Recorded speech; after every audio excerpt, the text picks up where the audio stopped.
एक माँ को ज़्यादा प्रायोरिटी दी जाए या एक वाइफ को? ये सवाल यहाँ पे बहुत पूछा जाता है, स्पेशली इन सब कॉन्टिनेंट, जहाँ पे अभी भी जॉइंट फैमिली सिस्टम चलता है। एंड एज अ मैन आपको समझने की ज़रूरत ये है कि you can not take sides, you have to act as a mediator. अब इसको एक्चुअल में सॉल्व कैसे करना है? यहाँ पे दो पर्सपेक्टिव यूज होते हैं। The first one is the balance bridge perspective, जहाँ पे your husband acts as a bridge between wife and mother. अब कोई भी कंफ्लिक्ट होगा, he will act as a mediator, वो सॉल्व करेगा प्रॉब्लम्स। इसके प्रोज ये हैं कि आपके कन्फ्लिक्ट सॉल्व हो जाएंगे, दोनों पार्टीज पीस में रहेंगी। बट इसके कॉन्स ये हैं कि आपके हस्बैंड की दिमाग की भुजिया बन जाएगी। Second one is the boundary perspective. यहाँ पे you will set boundaries beforehand. Your mother can not interfere in your marriage and your wife can not unreasonably accuse your mother of anything. तो इसके pros ये होंगे कि husband के ऊपर pressure नहीं आएगा, दोनों पार्टीज पीस में रहेंगी। बट इसके कॉन्स ये हैं कि all three of them should be emotionally mature. और एक और बात समझने की ये है, there is a method called Gottman's method. इसके आपको फ्री रिसोर्सेज इंटरनेट पे मिल जाएंगे। ये कहते हैं कि there are two kinds of problems. First ones are those which are solvable, the other ones are called perpetual problems, which are not solvable at the current moment due to culture, upbringing, preferences।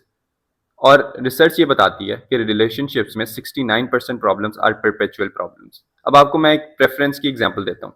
For example, your wife demands a different living space from your parents. उसको एक अलग से घर चाहिए, but your husband can not afford that house yet.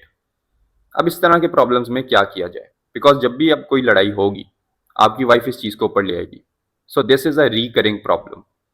So, what you should do is learn how to discuss recurring problems without destroying each other.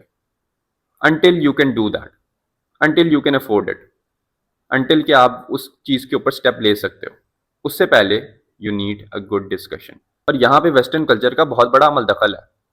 यहाँ पे आप देखते हो हर अमेरिकन के पास अपना घर है, parents are living separately, couples are living separately, but वो आपको दूसरा एंगल नहीं दिखाते। I have done jobs where I use to communicate with Americans and let me tell you, 80% of the people were single, old, living in a house alone.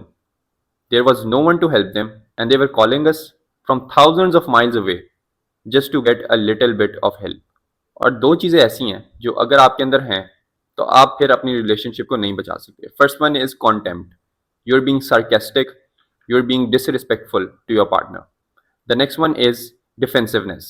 You say nothing is my fault, you don't take responsibilities. ये दो चीज़ें आपके relationship का बेड़ा गर्क कर देंगी। And I would suggest, especially for a man, you should learn and read extensively कि how to solve problems, how to mediate between two people before you're going into a relationship.